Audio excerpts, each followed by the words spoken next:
Yeah. More than anybody else. Also, this tremendous female following. That's unbelievable. It's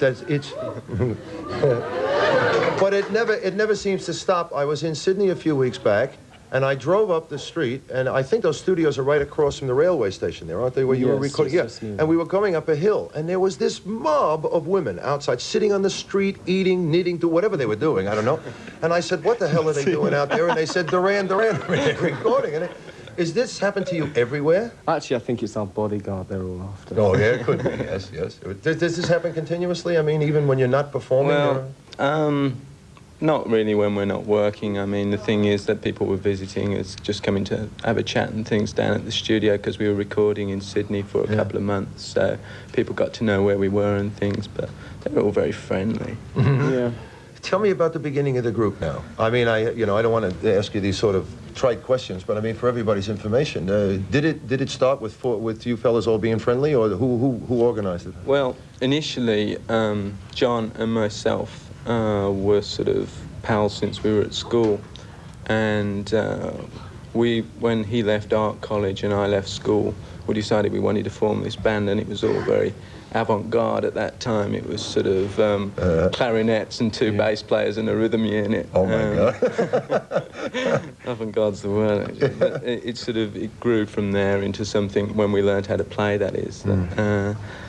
We added extra members. Roger was the next to join in Birmingham, England, where we started. And then, believe it or not, we found Simon through a barmaid that we knew. You found Simon through a barmaid? Tell me about this. I want to hear about this. Well, there's a girl, an ex-girlfriend of mine was working in the Rum Runner, which is the club where the band had actually formed and were rehearsing. And she told me that there was a band who were looking for a singer. So I was at a drama school party one night, sort of a bit drinking this water stuff. Yeah. And I picked up the phone, phoned up, and thought, right, I'll give this one a bash. Went along the next day, met the guys, and we wrote our first song in half an hour. Wow. It's called The Sound of Thunder. And it's on the first LP. Okay. So we'll talk about the LPs. Fortunately for us, you've brought in a clip from your brand new video, which this would hardly have been seen yet, would it? Well, a few people have seen it, but it's pretty fresh. Union of the Snakes? That's right. Is this the single, Union of the Snakes? What's the album called? The album's called Seven and the Ragged Tiger. I won't even ask for an explanation of that. I don't think maybe they want to know. Anyway, let's have a look at this, Union of the Snakes. This is the video, the latest video. I just talked about that to them. You're telling me the same thing. That's the new one.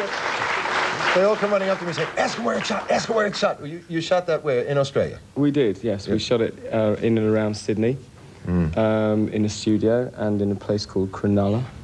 Big sand dunes. Cronulla, yes. It's where they can't pay for their football teams. We don't even go into that. Right? Yeah, it was terrible, actually. We were trying to find this totally deserted desert landscape.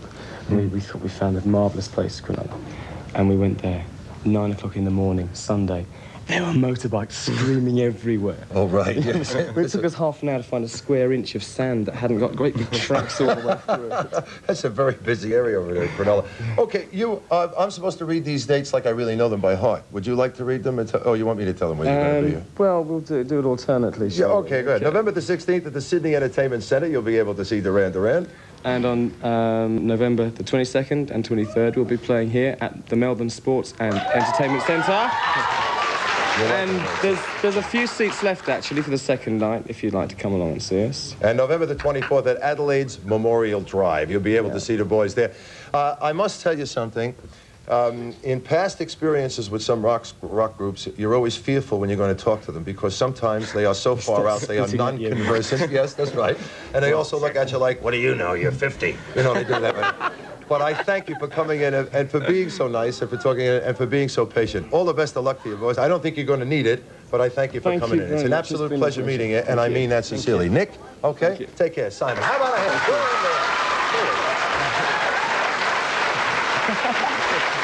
I think they like us. They're coming back. We'll be all right. Don't you worry about it. All right. You all right?